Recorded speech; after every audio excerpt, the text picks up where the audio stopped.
صرت مثلك يا مخيم تائها وسط الزحام، أقرأ الأخبار في كسل العيون فلا أرى إلاك تقتل، لا أرى إلا يقتل، لا نرى ظلا لوجه الأرض يمحو رقصة الموت، وليس لنا في الزائرين سوى التباشير الأخيرة.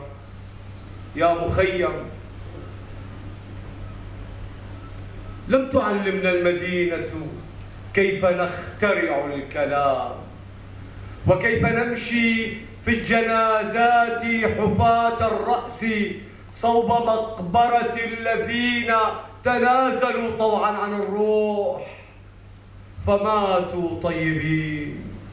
عين أولهم كآخرهم تمر على شريط الحب، تذكر أن في البيت صغارا وامرأة كانت تعد الشاي وتطحن ماءها عند البعاث في المساء. يا مخيم.